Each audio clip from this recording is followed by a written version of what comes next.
Então, pessoal, como continuação direta da aula anterior, falaremos agora das partes mais importantes da nossa estequiometria: rendimento e pureza.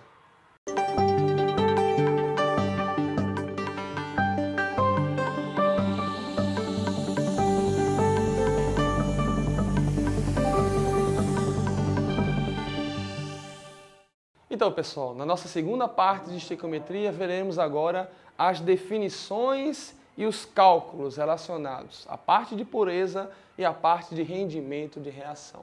É aqui onde mora o nosso cuidado maior, porque é aqui onde nós vamos rechear, digamos assim, a nossa questão com mais de uma regra de 3 que nós já geralmente a fazemos, beleza? A questão fala assim, ó. A piroluzita é um minério do qual se obtém o metal manganês, muito utilizado em diversos produtos de aços resistentes. O principal componente da piroluzita é o dióxido de manganês, MnO2, ou seja, ele está dizendo que no minério piroluzita existe uma substância principal que é o dióxido de manganês, cuja pureza é de 80%, ou seja, não importa a massa do minério, sempre vai existir a mesma porcentagem da substância dióxido de manganês. Para se obter um manganês metálico com elevada pureza, utiliza-se a aluminotermia, processo no qual o dióxido de manganês reage com o alumínio metálico segundo a equação. Então nós podemos ver aqui que a equação já traz alguns números diferentes de 1, ou seja, ela está devidamente balanceada. E aí ele parte, ó, partindo de 100 kg de piroluzita, a massa de manganês, Mn, que será produzida é de aproximadamente. Perceba que ele continua a trabalhar aqui com duas substâncias, ó. Ele dá a massa de piroluzita. O que é a piroluzita? É o minério que contém o dióxido de manganês. Está aqui o dióxido de manganês, é a primeira substância da equação. E ele vai pedir a massa de manganês, ou seja, continuamos aqui a trabalhar, como sempre, com duas substâncias na estequiometria. A diferença aqui vai ser o quê, pessoal? É que ele não está dando a massa do dióxido de manganês de modo direto. Ele dá no modo de pureza. Como que é isso? Ele dá a massa do minério para você extrair a porcentagem da substância. É o que nós vamos fazer agora aqui no quadro, a questão referente à pureza. Então nota, a equação, como a gente já conseguiu concluir, vai relacionar o MnO2, o dióxido de manganês, com o manganês metálico. O que é que você deve fazer primeiramente? Relações estequiométricas, 1 mol está para 1 mol. É assim que a reação nos está apresentada e devidamente balanceada. Como ele vai pedir a massa, a gente já sabe, tem que transformar mol para massa molar. E as massas molares estão nos dados da questão. Massa molar do MnO2 é 87 gramas por mol. Como eu tenho apenas 1 mol, 1 vezes 87 dá 87. E a massa molar do nosso manganês metálico, eu também tenho 1 mol. A massa molar dele, 55 gramas por mol. 1 vezes 55 dá 55. Então, nenhuma dificuldade, nenhum trabalho excessivo em calcular essas massas molares. Ele já deu elas prontas na questão. Agora, na segunda linha da regra de 3, o que é que nós vamos fazer? Ele quer a massa do manganês, ou seja, o nosso X vai ficar embaixo do manganês. O X fica aqui. Para eu encontrar esse X, pessoal, o que é que eu vou precisar? Vou precisar da massa do dióxido de manganês. Ele deu ela diretamente? Não, ele deu a massa do minério que contém o dióxido de manganês, que no caso aqui é a piroluzita. Então ele disse que a piroluzita tem, nesse caso, 100 quilos. E ele diz que na piroluzita 80% é dióxido de manganês. Então o que é que nós fazemos? Guardamos essa regra de 3 principal, nós já iremos voltar para ela e vamos calcular a pureza da substância dióxido de manganês. Afinal de contas, eu preciso da sua massa para colocar na reação principal. Como que nós faremos isso? Piroluzita é o minério que está sendo utilizado, é a amostra como um todo, então ele vai valer 100%. Ou seja, 100 quilos está para 100%. A massa do minério está para 100%. Mas eu não estou interessado na massa do minério, eu estou interessado em buscar a massa da substância que contém ele, que é o dióxido de manganês. 80% é dióxido de manganês. Então, quando eu tiver 80%, eu vou ter X de massa de dióxido de manganês. Aqui, inclusive, dá para a gente fazer de cabeça, não precisa nem no meio pelos extremos, né? 100 está para 100, 80 vai estar para 80. Então, eu vou ter, nos 100 kg de piroluzita, eu vou ter 80 kg do MnO2. Essa regra de 3 que nós fazemos aqui foi para encontrar o quê, pessoal? Foi para encontrar a massa da substância química que nós vamos usar na nossa conta da equação. Ou seja, essa relação aqui, 100 quilos está para 100%, é o que nos diz a amostra. A amostra total está para 100%. A linha de baixo, 80% está para X, é onde eu quero encontrar o quê? A massa da substância química. Então, é assim que nós fazemos cálculos de pureza na estequiometria. Beleza? Então, 80 quilos eu vou jogar lá em cima na nossa conta de regra de 3 principal. Então, nossa conta ela está montada, o resto a gente já sabe como uma estequiometria que nós já vimos na aula anterior.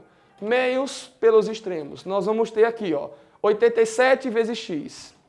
87x igual 80 vezes 55. Isolando nosso x, passo o 87 para o outro lado, dividindo. Você vai ficar 80 vezes 55 dividido por 87. Quando você fizer, o x vai dar exatamente 50,5 quilos. Como ele quer a resposta aproximadamente, 50 quilos é o que está descrito na letra A.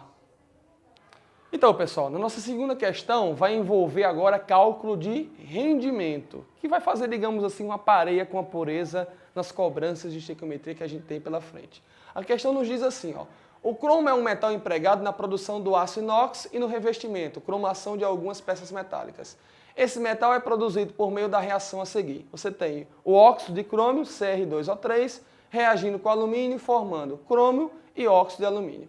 E ele finaliza, partindo-se de 15,2 gramas de óxido de crômio. Portanto, se ele está dando a massa dessa substância, nós vamos usá-la na nossa relação estequiométrica.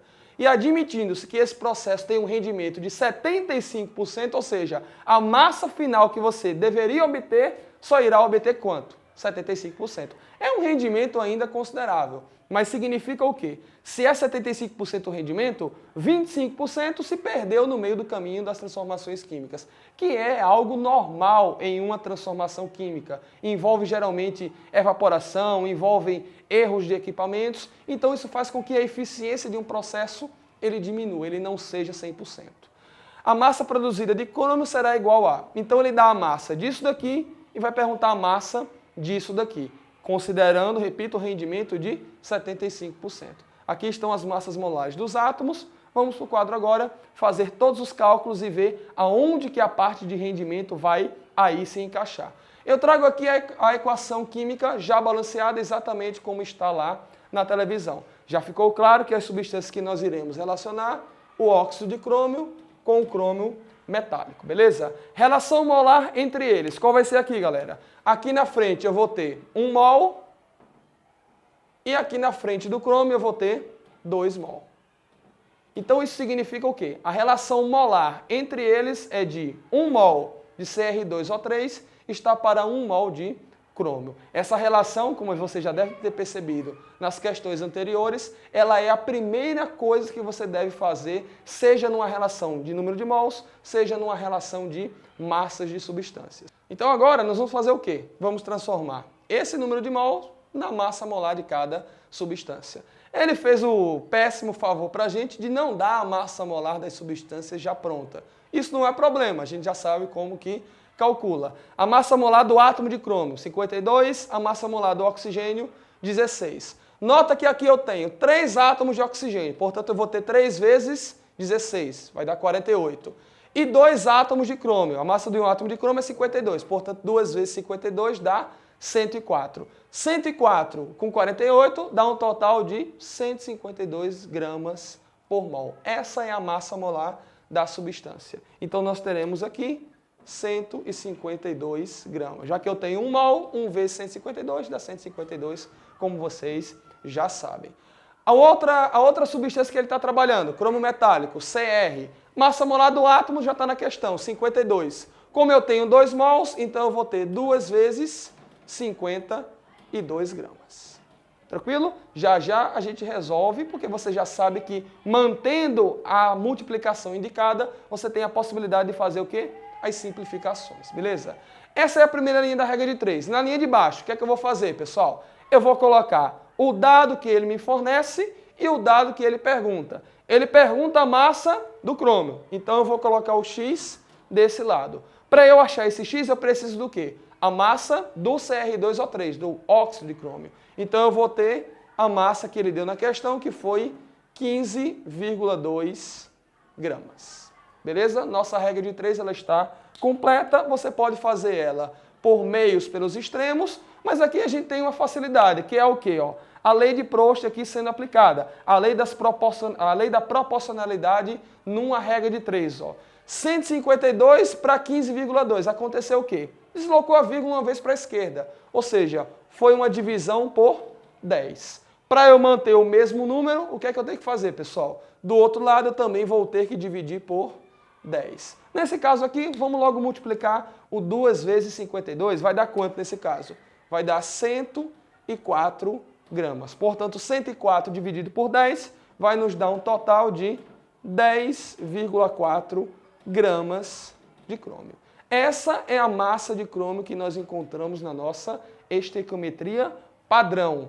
Tem essa resposta? Até tem, está na letra B de bola. Se você não prestou atenção na questão, vai acabar caindo no escorrego do autor da questão. A questão nos informa o quê, pessoal? Que o rendimento do processo foi de quanto? 75%. Isso significa o quê? Que dessa massa aqui, que deveria ser produzida em relação ao crômio, você produziu, não ela totalmente, você produziu 75% dela. Então ele informou na questão que o nosso rendimento foi de 75%. Como é que a gente extrai 75% dessa massa aqui? Fazendo uma nova regra de 3 simples. A massa que nós deveríamos obter está para o rendimento máximo, que é quanto? 100%. Portanto, 10,4 gramas está para um rendimento teórico, para um rendimento total de 100%. Como o processo não foi total, não houve uma eficiência total, houve uma eficiência de 75%, quanto que vale 75%?